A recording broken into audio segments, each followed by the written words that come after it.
Mais je n'ai aucune formation académique, ai-je protesté au téléphone avec la doyenne. Justement. Vous avez quelque chose de bien plus précieux, l'expérience vécue. Nos étudiants ont besoin d'entendre des voix comme la vôtre. Des voix authentiques qui peuvent témoigner des réalités que les livres ne peuvent capturer. J'ai accepté, et c'est ainsi qu'à 65 ans, je me suis retrouvée à enseigner à l'université. Pas de manière traditionnelle, mais en partageant mon histoire, en facilitant des discussions, en aidant les jeunes à comprendre les privilèges et les préjugés qui façonnent notre société. Les étudiants m'adoraient. Ils m'appelaient « Madame Elena », avec un respect qui me touchait profondément. Ils venaient me voir après les cours, partageant leurs propres histoires, leurs luttes, leurs questions. Certains venaient de milieux pauvres et trouvaient en moi une figure maternelle qui comprenait leur parcours. D'autres venaient de familles riches et découvraient à travers moi une réalité qu'ils n'avaient jamais côtoyée. Un étudiant en particulier m'a marqué. Il s'appelait Antoine, venait d'une famille extrêmement aisée, et affichait initialement une arrogance qui me rappelait douloureusement l'Isabelle d'autrefois. Lors de ma première intervention dans sa classe, il avait levé la main. Madame, avec tout le respect que je vous dois, pourquoi devrions-nous écouter quelqu'un qui n'a jamais réussi professionnellement avant ses 60 ans ? Le silence dans la salle était lourd. Tous les yeux étaient sur moi, attendant ma réaction. J'aurais pu me vexer, me défendre avec colère. Mais j'avais appris, à travers toutes ces années, que la patience et la vérité étaient plus puissantes que la confrontation. Tu as raison, Antoine, ai-je dit calmement. Si tu mesures le succès par l'argent gagné ou la position sociale atteinte avant un certain âge, alors je n'ai pas réussi. J'ai passé 40 ans à nettoyer les bureaux et les maisons des autres. J'ai fait une pause, le regardant droit dans les yeux. Mais si tu mesures le succès par la capacité à élever un enfant seul malgré la pauvreté, à maintenir sa dignité face au mépris, à pardonner quand on est blessé, à aimer inconditionnellement, alors oui, j'ai réussi. La question est, quelle définition du succès choisiras-tu pour ta propre vie ? Antoine n'a pas répondu ce jour-là. Mais quelques semaines plus tard, il est venu me voir après un cours, les larmes aux yeux. Madame Elena, je dois vous dire quelque chose. Ma famille emploie des domestiques. Je ne les ai jamais vraiment regardés, jamais considérés comme des personnes réelles avec leurs propres histoires, leurs propres luttes. Vous m'avez ouvert les yeux. J'ai parlé hier pour la première fois, vraiment parlé, avec notre femme de ménage. Elle s'appelle Rosa. Elle a 3 enfants. Elle travaille 2 emplois pour les nourrir. Et je ne le savais même pas, il a essuyé ses yeux. Je suis désolée pour ce que j'ai dit le premier jour. Vous êtes la personne la plus réussie que je connaisse. Parce que vous avez réussi la chose la plus difficile, rester humain dans un monde qui essaie constamment de nous déshumaniser. J'ai serré ce jeune homme dans mes bras, sachant que j'avais touché au moins un cœur, ouvert au moins un esprit. C'était pour des moments comme celui-là que je continuais. L'automne de mes 66 ans a apporté un autre changement inattendu. Les parents d'Isabelle ont décidé de vendre leur grande maison et de réduire leur train de vie. Nous avons passé notre vie à accumuler des choses qui ne nous rendent pas heureux, m'a confié la mère d'Isabelle lors d'un de nos thés. Nous voulons vivre plus simplement, nous concentrer sur ce qui compte vraiment, la famille, les relations, les expériences.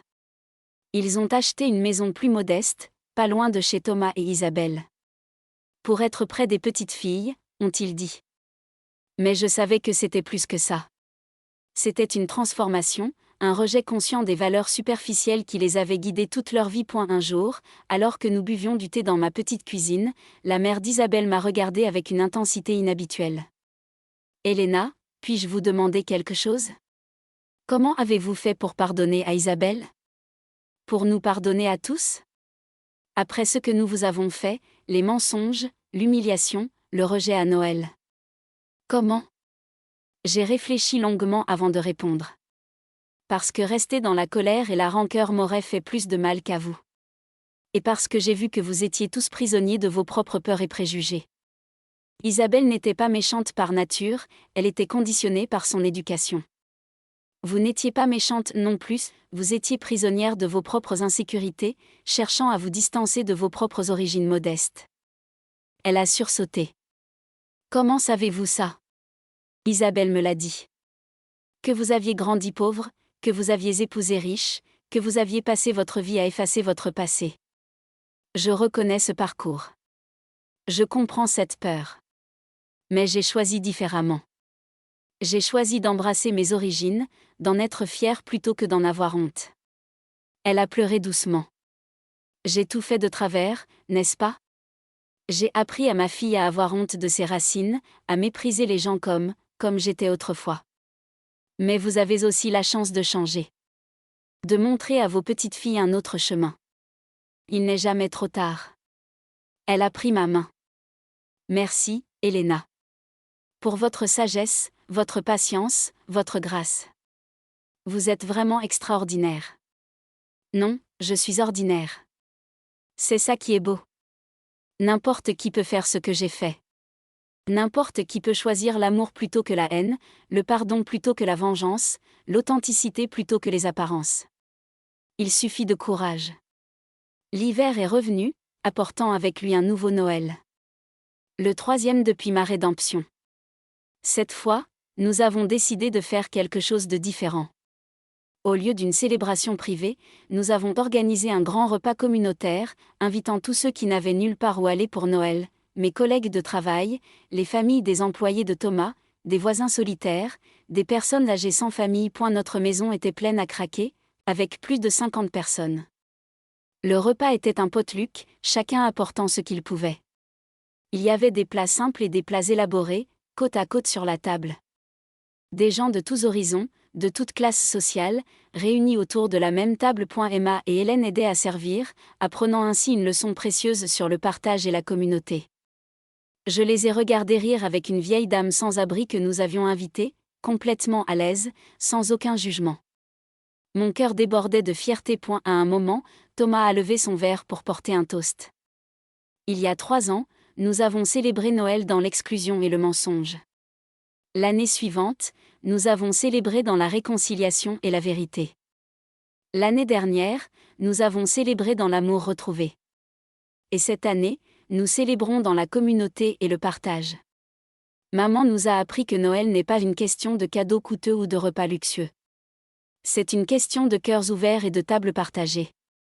Tout le monde a applaudi. Une jeune femme que je ne connaissais pas s'est levée.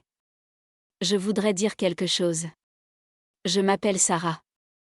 Je suis étudiante, et Madame Elena est ma professeure. Quand elle m'a invitée ce soir, j'ai hésité. Je viens d'une famille très pauvre, et je me sentais inférieure. Mais être ici, voir toutes ces personnes différentes réunies comme une famille, ça me montre que je n'ai pas à avoir honte. Merci, Madame Elena, pour cette leçon. J'ai souri à travers mes larmes. C'était exactement ça. C'était le message que je voulais transmettre. Personne ne devrait avoir honte de qui il est, d'où il vient. Nous sommes tous précieux, tous dignes d'amour et de respect. Tard dans la soirée, quand la plupart des invités étaient partis et que seule la famille proche restait pour nettoyer, Isabelle m'a trouvée assise tranquillement dans un coin, observant la scène. « À quoi pensez-vous » m'a-t-elle demandé en s'asseyant à côté de moi. Je pense à tous les Noëls de ma vie. Et je réalise que celui-ci, entouré de toutes ces personnes, c'est le plus beau. Même plus beau que les Noëls de mon enfance avec mes parents, ou ceux avec Thomas enfant. Parce que celui-ci représente tout ce que j'ai appris, tout ce que j'ai surmonté, tout ce que j'ai construit. Vous savez, a dit Isabelle doucement, je repense souvent à ce Noël horrible où nous vous avons rejeté. Et je me demande comment nous avons pu être si cruels. Mais ensuite je me dis que peut-être, d'une manière tordue, c'était nécessaire. Peut-être qu'il fallait que nous touchions le fond pour réaliser à quel point nous nous étions égarés. Peut-être. Mais je ne souhaiterais cette douleur à personne. Moi non plus. Mais je suis reconnaissante pour la transformation qu'elle a provoquée. Elle a pris ma main. Elena, je veux que vous sachiez quelque chose. Vous êtes devenue la mère que je n'ai jamais vraiment eue. Ma propre mère m'aimait, mais d'un amour conditionnel, basé sur la performance. Vous m'avez montré ce qu'est l'amour inconditionnel.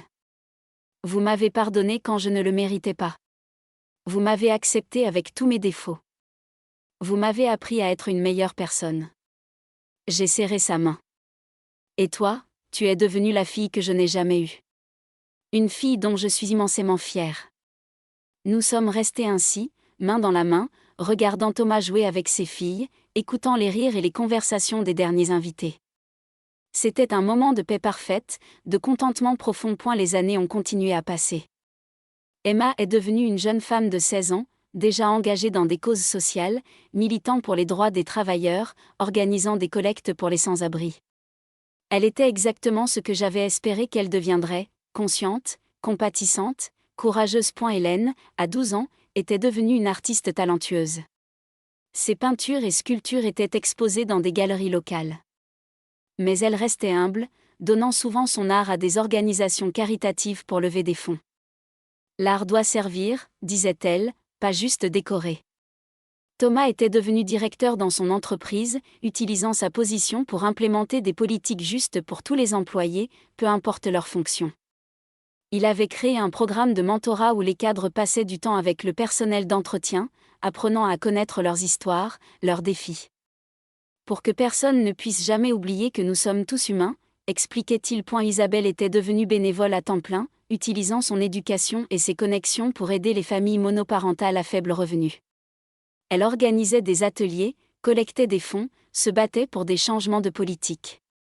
C'est ma manière de compenser, me disait-elle. Pour toutes les années où j'ai été aveugle aux luttes des autres. Quant à moi, à 68 ans, je continuais mon travail à l'entreprise et mes conférences à l'université. J'avais aussi écrit un livre, avec l'aide de Thomas et d'Isabelle, racontant mon histoire. Il s'intitulait simplement « La femme de ménage » et était devenu un succès inattendu, touchant des milliers de personnes à travers le pays. J'y recevais des lettres chaque semaine. Des femmes qui me remerciaient de leur avoir donné une voix. Des hommes qui disaient que je leur avais ouvert les yeux sur les sacrifices de leur propre mère. Des jeunes qui trouvaient en moi une inspiration pour persévérer malgré les obstacles. Un jour, j'ai reçu une lettre particulièrement touchante. Elle venait d'une femme de 50 ans qui travaillait comme femme de ménage depuis 30 ans. Elle écrivait « Madame Elena, toute ma vie, j'ai eu honte de mon travail. Je le cachais à mes amis, je baissais la tête quand les gens me demandaient ce que je faisais. Mais votre livre m'a appris quelque chose, il n'y a pas de honte dans le travail honnête. Aujourd'hui, quand quelqu'un me demande ce que je fais, je dis fièrement, je suis femme de ménage. Merci de m'avoir donné cette fierté. » Cette lettre m'a fait pleurer. C'était exactement pour ça que j'avais écrit ce livre. Pour que d'autres femmes comme moi, d'autres travailleurs invisibles, sachent qu'ils comptaient, qu'ils étaient vus, qu'ils étaient valorisés. Le printemps de mes 69 ans a apporté une nouvelle étape dans ma vie. J'ai décidé de prendre ma retraite de l'entreprise. Non pas parce que j'étais fatiguée, mais parce que je voulais consacrer plus de temps à mes petites filles, à mes conférences, à ma communauté. Mon dernier jour de travail a été émotionnel. Mes collègues ont organisé une fête surprise. Il y avait des gens de tous les départements, du PDG aux agents d'entretien. Le PDG lui-même a pris la parole. Elena, vous avez transformé cette entreprise. Pas par des stratégies complexes ou des innovations technologiques, mais par quelque chose de plus fondamental, vous nous avez rappelé notre humanité. Vous nous avez montré que traiter les gens avec dignité et respect n'est pas juste moralement juste, c'est aussi bon pour les affaires. Notre taux de roulement a diminué de 50% depuis que vous avez pris la direction des services d'installation. La productivité a augmenté. Le moral est au plus haut. Et tout ça parce que vous avez créé une culture où chaque personne, peu importe son rôle, se sent valorisée. Il m'a remis une plaque gravée, à Elena, qui nous a appris que la vraie grandeur ne se mesure pas en profit ou en position, mais en la façon dont nous traitons ceux qui ne peuvent rien faire pour nous. J'ai pris cette plaque, émue, et j'ai regardé tous ces visages devant moi. Merci, ai-je dit simplement. Mais je n'ai rien fait d'extraordinaire. J'ai simplement traité les gens comme j'aurais voulu être traité. Avec respect, compassion, équité. Ce n'est pas révolutionnaire. C'est juste, humain. Si j'ai changé quelque chose ici, c'est simplement en rappelant à chacun que nous sommes tous égaux en dignité, peu importe notre titre ou notre salaire. Fatima, mon ancienne collègue que j'avais aidée des années plus tôt, s'est avancée. Elena, vous avez sauvé ma vie. Littéralement. Si vous n'aviez pas été là, j'aurais perdu mon emploi, je n'aurais pas pu soigner mon fils, je ne sais pas ce qui serait arrivé. Mais vous m'avez vu. Pas juste comme une employée, mais comme une personne une mère, un être humain avec des problèmes et des rêves. Vous m'avez donné de l'espoir. D'autres ont partagé des histoires similaires. Des vies que j'avais touchées, souvent sans même m'en rendre compte. Des petits gestes de gentillesse qui avaient eu des répercussions énormes. C'était écrasant et humiliant à la fois. En rentrant chez moi ce soir-là, j'ai réfléchi à ma vie. De la petite fille pauvre qui manquait souvent de nourriture, à la jeune mère célibataire luttant pour nourrir son fils, à la femme de ménage supportant l'humiliation avec dignité, à la mère rejetée trouvant la force de pardonner, à la grand-mère aimante transmettant ses valeurs, à la mentor inspirant les autres. Quelle vie j'avais vécue, et je n'avais pas fini. J'avais encore tant à donner, tant à partager. L'été suivant, pour mon 70e anniversaire, ma famille m'a fait une surprise extraordinaire. Ils avaient organisé une célébration dans la grande salle de l'université où j'enseignais. Quand je suis entrée, pensant assister à une petite réception, j'ai trouvé des centaines de personnes. Il y avait mes anciens étudiants, venus de partout dans le pays. Il y avait mes collègues, anciens et actuels. Il y avait des gens que j'avais aidés au fil des ans, certains que je reconnaissais à peine. Il y avait des journalistes, des caméras. C'était surréaliste. Thomas m'a guidé vers le devant de la salle.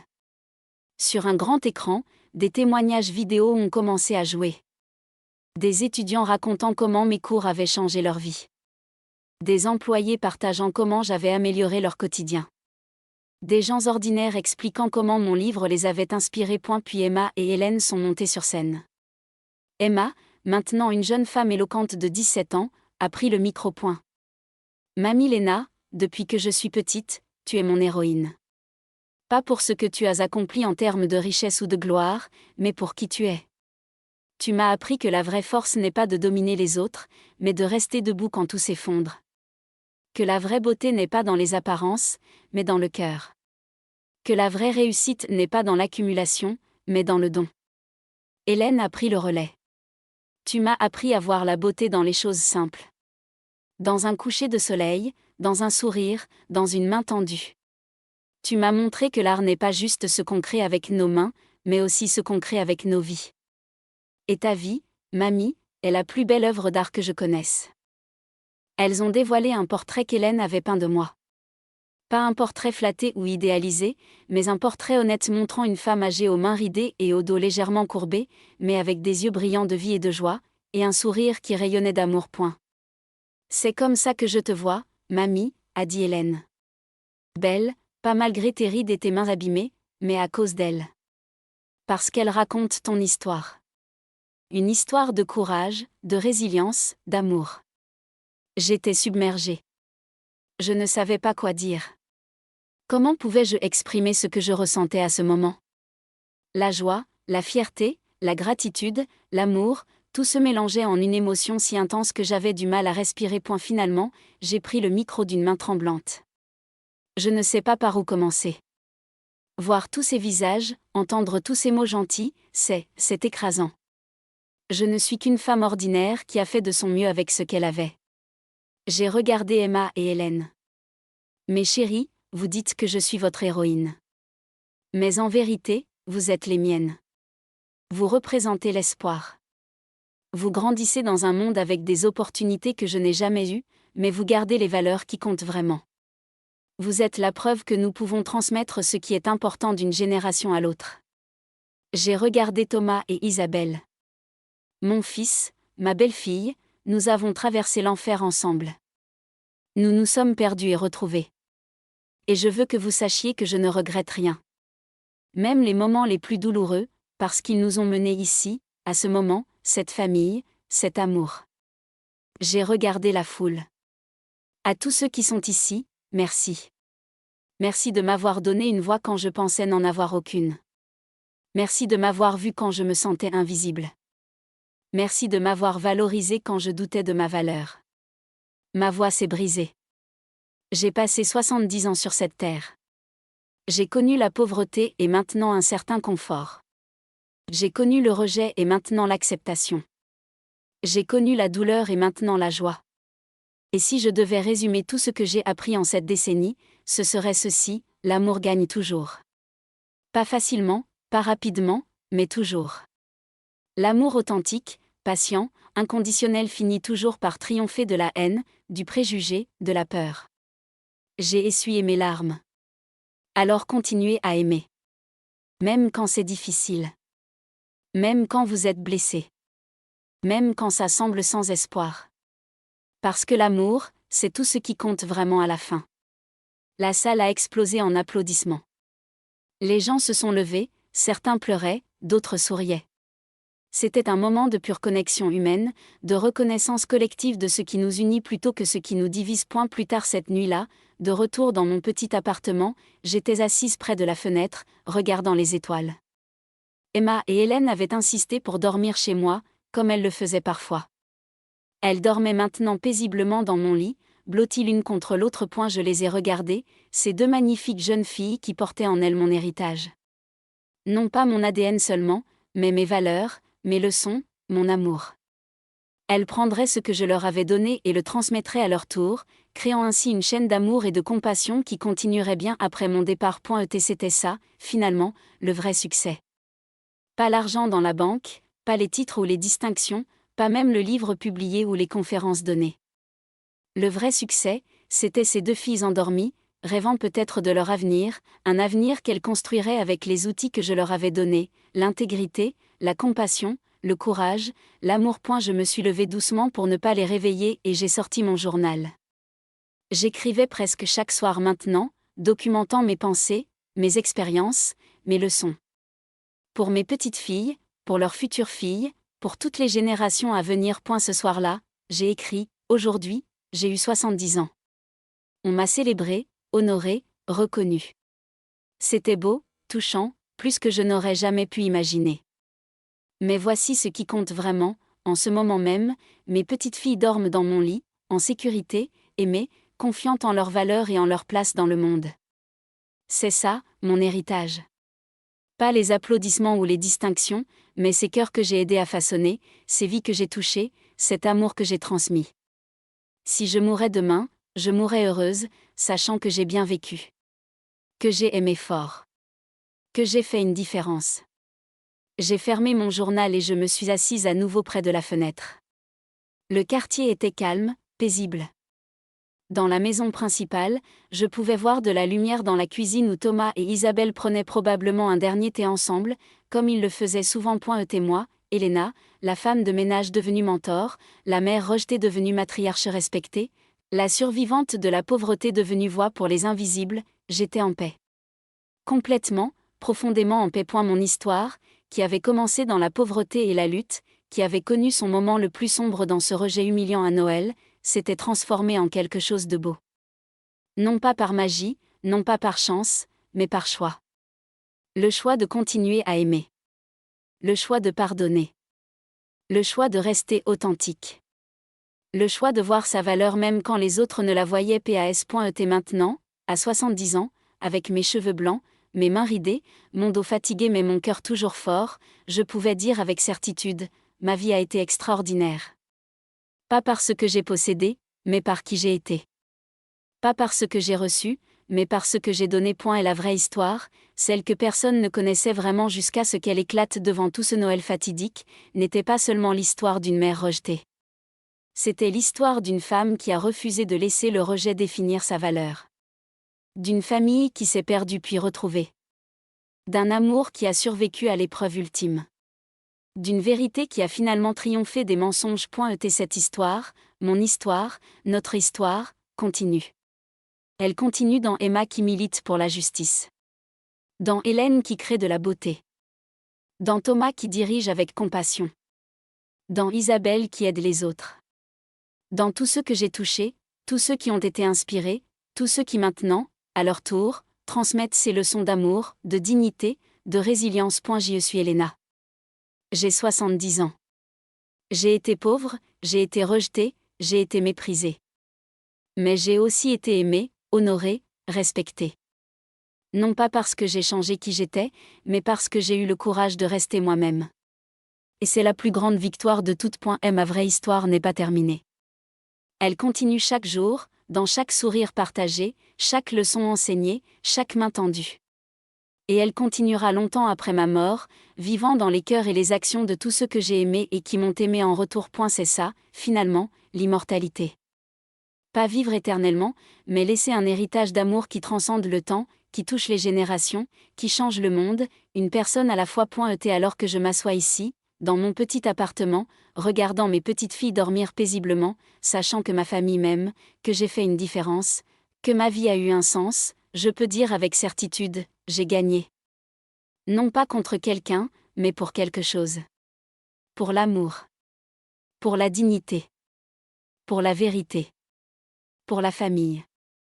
Pour l'humanité. Et ça, personne ne pourra jamais me l'enlever. Mes petites filles ne grandiraient pas dans la pauvreté comme moi. Elles auraient des opportunités, une éducation, du confort. Mais elles grandiraient aussi avec quelque chose de plus précieux, la connaissance de leurs racines, le respect pour tous les êtres humains quelle que soit leur situation, la compréhension que la vraie richesse se mesure en amour et en intégrité. Ce soir-là, après que tous soient partis sauf Thomas, Isabelle et les filles, nous sommes restés assis dans le jardin sous les étoiles. Emma et Hélène jouaient à proximité, leur rire ponctuant la nuit douce.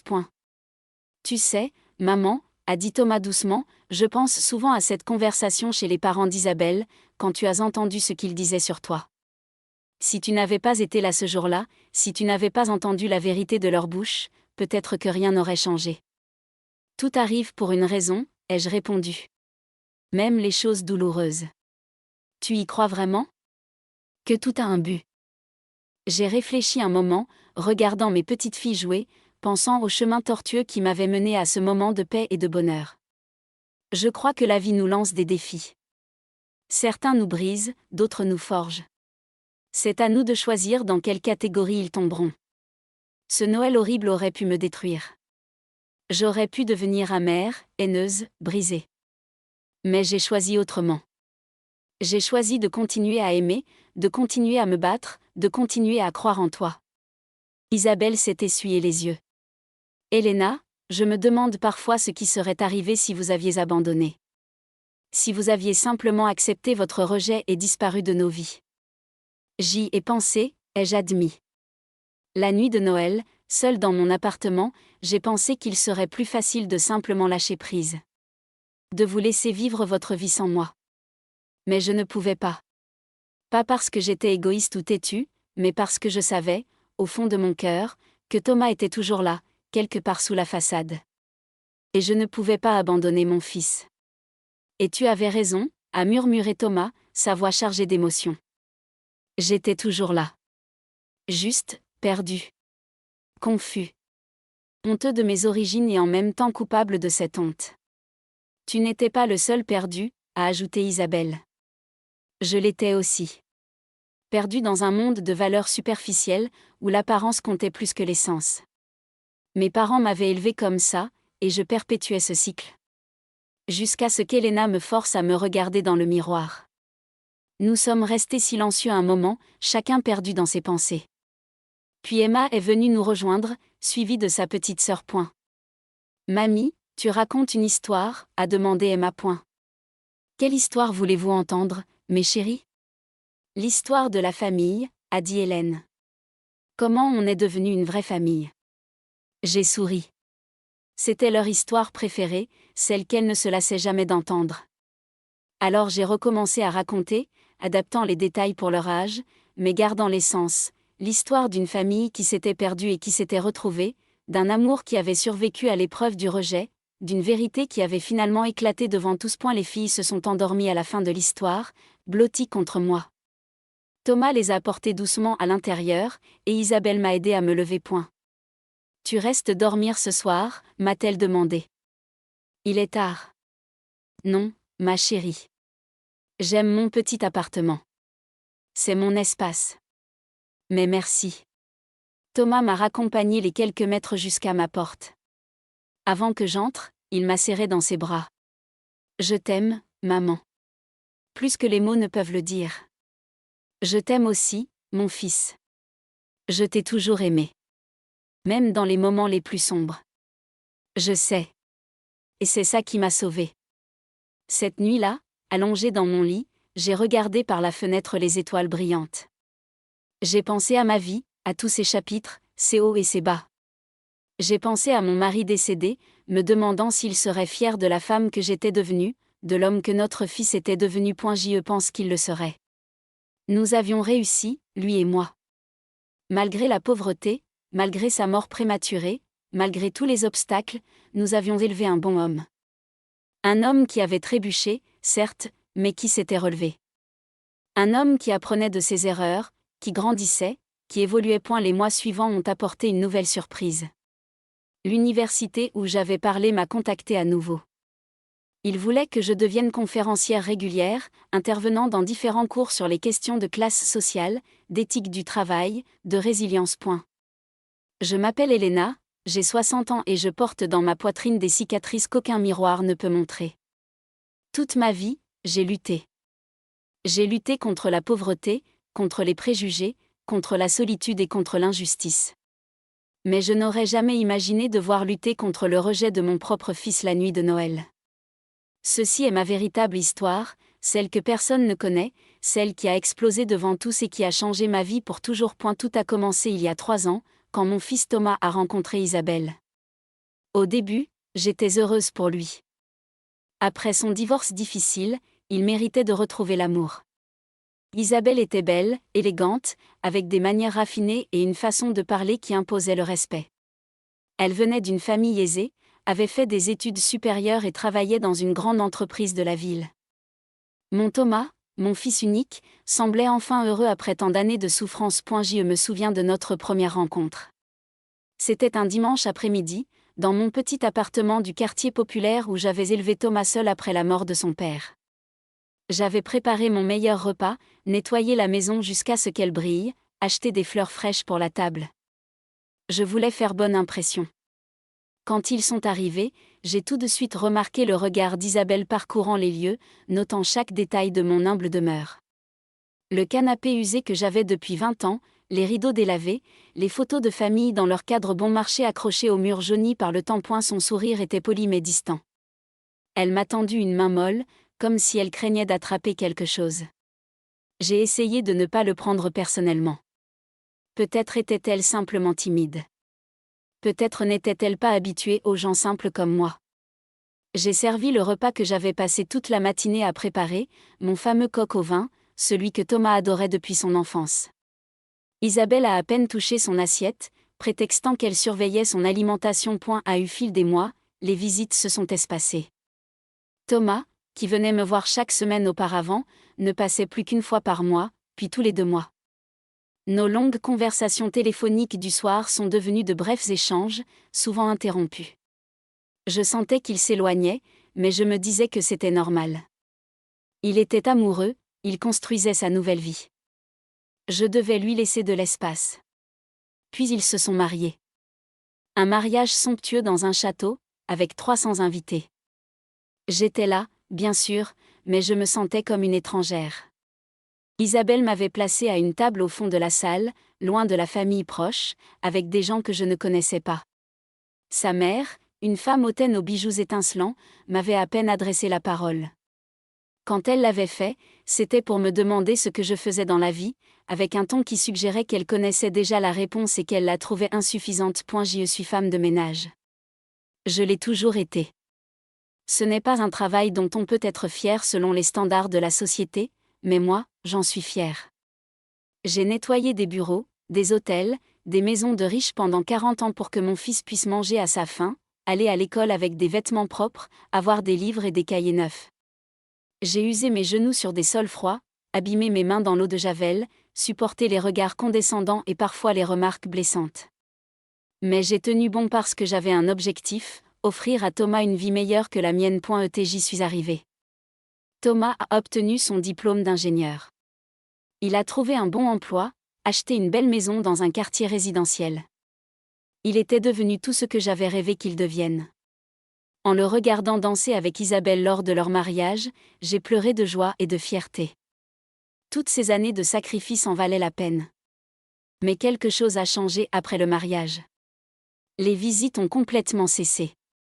Thomas ne venait plus me voir, c'était toujours moi qui devais faire le trajet jusqu'à chez lui.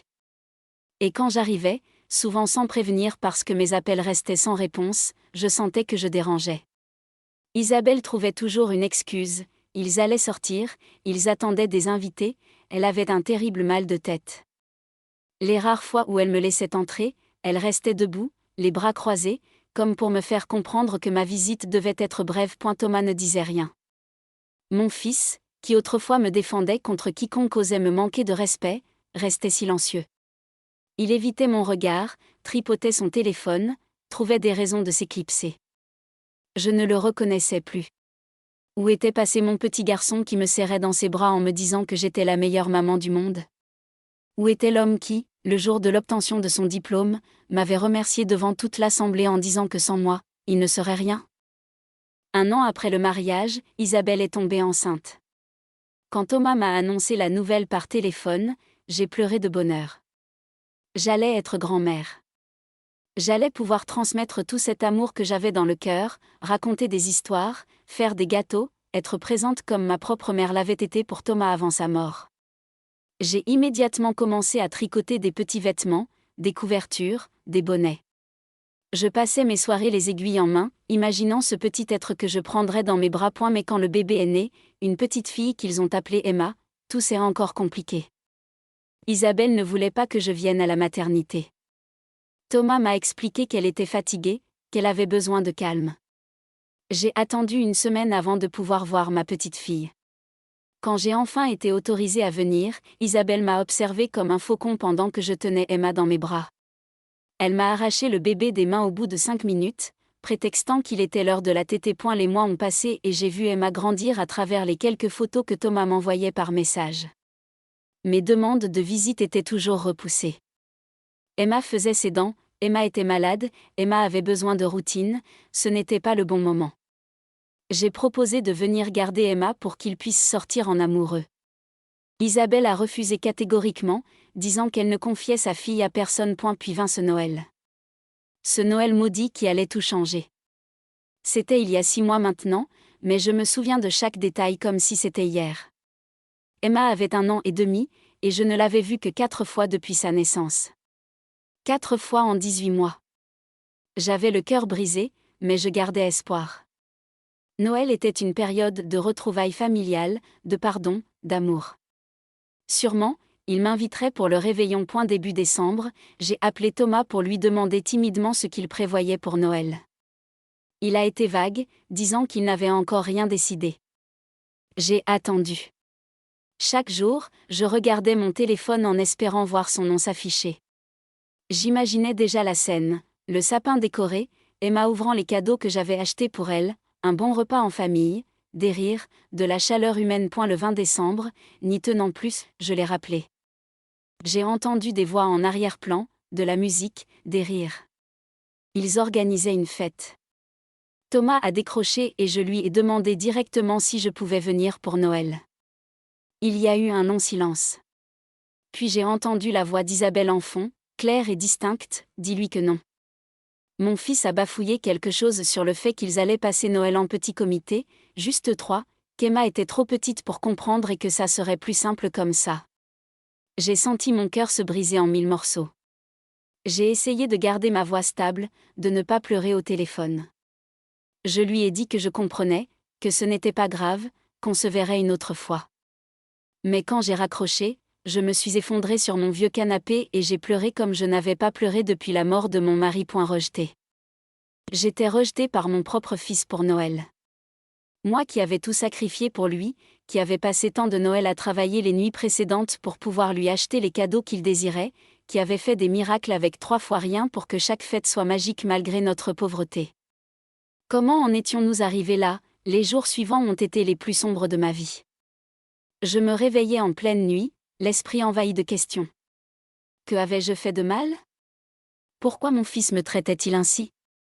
Était-ce ma faute si je n'étais qu'une simple femme de ménage, si je vivais dans un quartier modeste, si je ne correspondais pas aux standards de la belle famille d'Isabelle?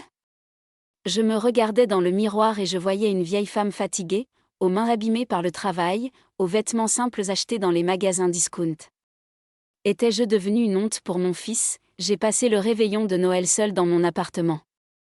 Ma voisine, Madame Dubois, une veuve comme moi, m'avait invitée chez elle, mais j'avais décliné. Je ne voulais pas imposer ma tristesse aux autres. J'ai réchauffé une soupe, regardé un vieux film à la télévision sans vraiment le voir, et je me suis couché tôt. Dans mon lit, j'ai serré contre moi un des petits pyjamas que j'avais tricotés pour Emma et que je n'avais jamais eu l'occasion de lui donner. J'ai pleuré jusqu'à l'épuisement. Le lendemain, jour de Noël, j'ai pris une décision. Je ne pouvais pas continuer comme ça. Je devais essayer une dernière fois. J'ai emballé tous les cadeaux que j'avais achetés pour Emma, des livres, des peluches, des vêtements, des jouets. J'ai préparé un gâteau au chocolat, le préféré de Thomas quand il était enfant. Et je suis partie chez eux, dans cette belle maison du quartier résidentiel où je n'étais plus la bienvenue. Il était 15 heures quand je suis arrivée. En approchant de la maison, j'ai vu plusieurs voitures garées devant. Mon cœur s'est serré. Ils recevaient du monde. Ils avaient dit qu'ils passeraient Noël en petit comité, juste 3, mais ils recevaient du monde. À travers les fenêtres, je pouvais voir des gens élégants avec des coupes de champagne, entendre de la musique festive et des rires. J'y suis restée un long moment dans ma vieille voiture, à les observer. J'ai reconnu les parents d'Isabelle, quelques couples que je ne connaissais pas, tous bien habillés, tous manifestement à l'aise dans cet environnement de luxe. J'ai regardé mes propres vêtements, mon manteau d'hiver que je portais depuis 10 ans, mon pantalon simple, mes chaussures pratiques. Je ne correspondais pas à ce monde.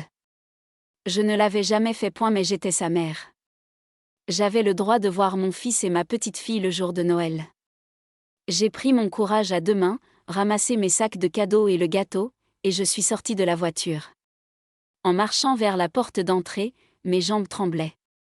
J'ai sonné. Thomas est venu ouvrir. Quand il m'a vu, son visage est devenu livide. Il a jeté un coup d'œil rapide derrière lui, puis est sorti en fermant la porte derrière lui. Maman, qu'est-ce que tu fais là?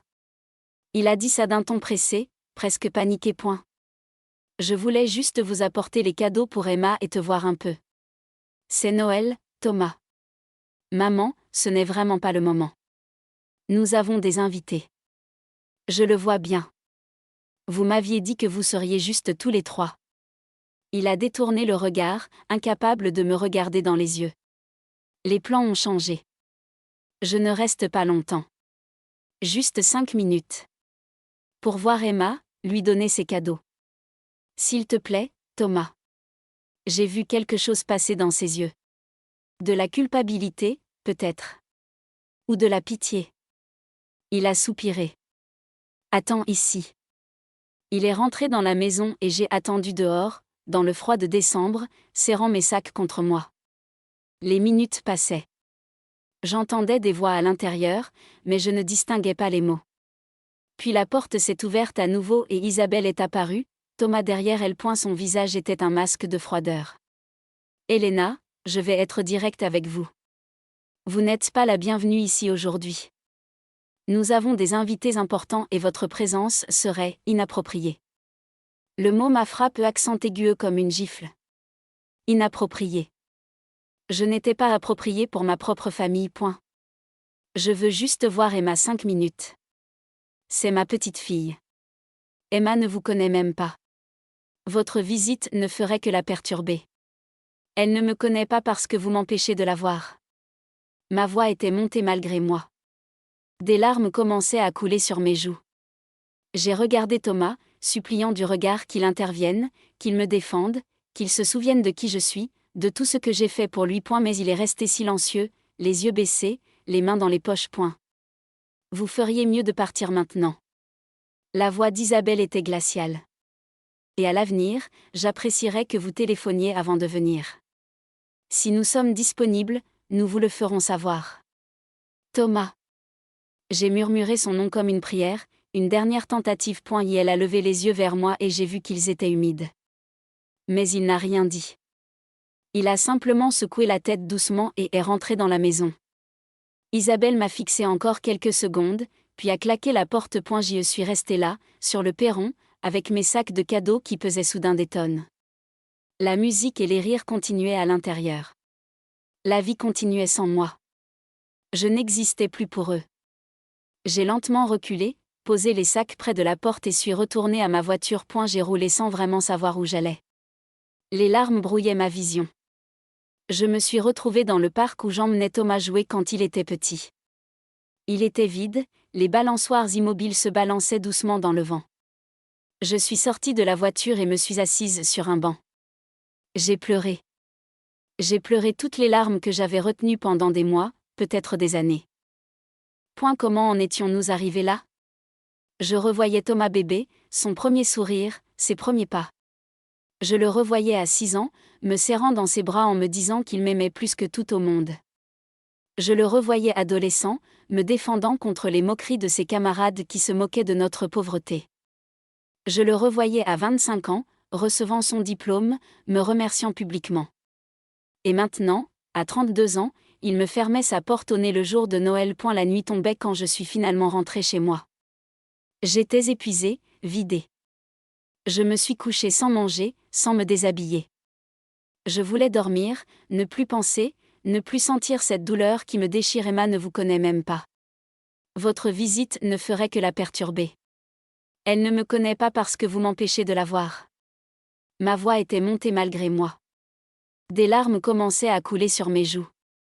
J'ai regardé Thomas, suppliant du regard qu'il intervienne, qu'il me défende, qu'il se souvienne de qui je suis, de tout ce que j'ai fait pour lui. Mais il est resté silencieux, les yeux baissés, les mains dans les poches. Vous feriez mieux de partir maintenant. La voix d'Isabelle était glaciale. Et à l'avenir, j'apprécierais que vous téléphoniez avant de venir. Si nous sommes disponibles, nous vous le ferons savoir. Thomas. J'ai murmuré son nom comme une prière, une dernière tentative. Et elle a levé les yeux vers moi et j'ai vu qu'ils étaient humides. Mais il n'a rien dit. Il a simplement secoué la tête doucement et est rentré dans la maison. Isabelle m'a fixé encore quelques secondes, puis a claqué la porte. Je suis restée là, sur le perron, avec mes sacs de cadeaux qui pesaient soudain des tonnes. La musique et les rires continuaient à l'intérieur. La vie continuait sans moi. Je n'existais plus pour eux. J'ai lentement reculé, posé les sacs près de la porte et suis retournée à ma voiture. J'ai roulé sans vraiment savoir où j'allais. Les larmes brouillaient ma vision. Je me suis retrouvée dans le parc où j'emmenais Thomas jouer quand il était petit. Il était vide, les balançoires immobiles se balançaient doucement dans le vent. Je suis sortie de la voiture et me suis assise sur un banc. J'ai pleuré. J'ai pleuré toutes les larmes que j'avais retenues pendant des mois, peut-être des années. Et le cœur. Les semaines suivantes ont été un brouillard. Je continuais à travailler, à nettoyer les bureaux et les maisons des autres, mais j'étais en pilote automatique. Mes collègues ont remarqué que quelque chose n'allait pas, mais je leur disais que j'étais juste fatiguée. Comment pouvais-je leur expliquer que mon fils m'avait rejetée? Que j'étais devenue une honte pour lui? Thomas ne m'a pas appelé pour le Nouvel An. Ni pour mon anniversaire en janvier. Le silence radio était total. J'ai essayé de l'appeler plusieurs fois, mais il ne décrochait jamais. Je lui ai laissé des messages, lui demandant juste de me donner signe de vie, de me dire qu'il allait bien. Rien. En février, j'ai craqué. Je suis retournée chez eux, sans prévenir. Il fallait que je comprenne. Il fallait que je sache pourquoi mon fils me traitait ainsi. Cette fois, j'étais déterminée à ne pas me laisser chasser sans explication. Quand j'ai sonné, c'est une jeune femme en uniforme qui a ouvert. Une nounou, probablement. Elle m'a regardée avec méfiance. Je suis Elena, la mère de Thomas. Je veux voir mon fils. Madame et monsieur ne sont pas là. Ils sont partis en week-end. Et Emma? La petite est à l'intérieur, mais j'ai ordre de ne laisser entrer personne. Ma petite fille était là, à quelques mètres de moi, et on me refusait l'accès. La rage a monté en moi. 60 ans de vie difficile, de lutte, de sacrifice, et voilà où j'en étais. Rejetée, mise à l'écart, considérée comme indésirable par mon propre sang. Dites à Thomas que je suis passée. Et dites-lui que je ne lâcherai pas. Je suis sa mère, quoi qu'il arrive. Je suis repartie, plus déterminée que jamais. Si mon fils ne voulait plus me parler, je trouverais un autre moyen. J'ai commencé à passer régulièrement devant leur maison, espérant apercevoir Emma dans le jardin. Parfois, je la voyais jouer, et mon cœur se gonflait d'amour et de tristesse. Elle grandissait, et je ratais tout. Un jour, j'ai croisé une voisine de Thomas qui promenait son chien. Je l'avais déjà rencontrée lors d'une visite précédente. Je me suis approchée d'elle et nous avons discuté. Elle m'a confié quelque chose qui m'a glacé le sang-point. Vous savez, Elena, Isabelle raconte à tout le monde que vous êtes instable mentalement, que vous avez des problèmes d'alcool et que c'est pour ça qu'il limite votre contact avec Emma. J'ai cru que j'allais m'évanouir. Des mensonges. Elle répandait des mensonges sur moi. Moi qui n'avais jamais touché une goutte d'alcool de ma vie, moi qui avais toujours été une mère responsable et aimante. Comment osait-elle ? Ce n'est pas vrai. Je n'ai jamais. Je sais. La voisine a posé une main réconfortante sur mon bras. Je ne crois pas ces ragots une seconde. Mais je voulais que vous sachiez ce qu'elle dit. Cette femme essaie de salir votre réputation pour justifier de vous tenir éloigné. Ce soir-là, j'ai écrit une longue lettre à Thomas. Je lui ai rappelé notre histoire, notre complicité, tout ce que nous avions traversé ensemble. Je lui ai demandé pourquoi il permettait à sa femme de répandre des mensonges sur moi. Je lui ai dit que je l'aimais, que je l'aimerais toujours, mais que je méritais le respect et la vérité. J'ai posté la lettre et j'ai attendu. Une semaine plus tard, j'ai reçu un message de Thomas. Bref, froid, maman, il vaut mieux qu'on prenne nos distances pour le moment. Isabelle et moi pensons que c'est mieux pour tout le monde, surtout pour Emma. Peut-être que dans quelques mois, nous pourrons reconsidérer. Reconsidérer. Comme si j'étais un problème à régler, un dossier à examiner. Mon propre fils me traitait comme une étrangère importune. Mars est arrivé, puis avril. Je continuais ma vie tant bien que mal, mais quelque chose s'était brisé en moi. Je mangeais à peine, je dormais mal, je perdais du poids. Mes collègues de travail s'inquiétaient. Madame Dubois, ma voisine, me suppliait de consulter un médecin. Mais comment un médecin pouvait-il soigner un cœur brisé par son propre enfant ? C'est en mai que tout a basculé. J'avais été appelée pour un remplacement dans une grande maison du quartier chic. La femme de ménage habituelle était malade et ils avaient besoin de quelqu'un en urgence. J'ai accepté, ayant besoin de l'argent et de la distraction. Quand je suis arrivée à l'adresse indiquée, j'ai failli faire demi-tour. C'était la maison des parents d'Isabelle. Je reconnaissais l'adresse pour l'avoir vue sur des faire-part et des cartes. Mon premier réflexe a été de partir, mais je me suis ravisée. Pourquoi devrais-je avoir peur ? Je n'avais rien fait de mal. J'allais faire mon travail professionnellement, comme toujours. Une gouvernante m'a ouvert et m'a expliqué ce qui devait être fait. La maison était immense, luxueuse, remplie d'objets de valeur. J'ai commencé par le rez-de-chaussée, nettoyant méticuleusement chaque pièce. La mère d'Isabelle était sortie, ce qui m'arrangeait.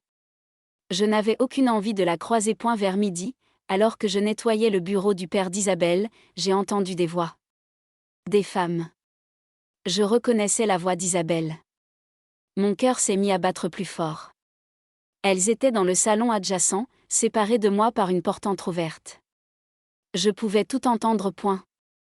Maman, je te jure, c'était horrible. Elle est venue le jour de Noël sans prévenir, avec ses sacs de supermarché et son air de pauvre femme abandonnée. Devant tous nos invités. Tu as bien fait de la renvoyer, ma chérie. Cette femme n'a pas sa place dans notre cercle. Le problème, c'est Thomas. Il se sent coupable. Il ne le dit pas, mais je le sens. Il faut que tu sois ferme. Thomas doit comprendre qu'il a changé de statut social maintenant. Il ne peut pas traîner avec lui les vestiges de son passé misérable. Ma main s'est crispée sur le chiffon que je tenais. Les vestiges de son passé misérable. C'était donc ça. J'étais une honte, un rappel gênant des origines modestes de Thomas. Je sais, maman. C'est ce que j'essaie de lui faire comprendre. Emma va grandir dans notre monde, avec nos valeurs, nos relations. Cette femme. Elena, elle ne pourrait que lui transmettre sa médiocrité. Ma médiocrité. Les larmes me brûlaient les yeux, mais je restais figée, incapable de bouger, clouée sur place par leurs paroles venimeuses. Tu as raconté à tout le monde qu'elle avait des problèmes, n'est-ce pas ?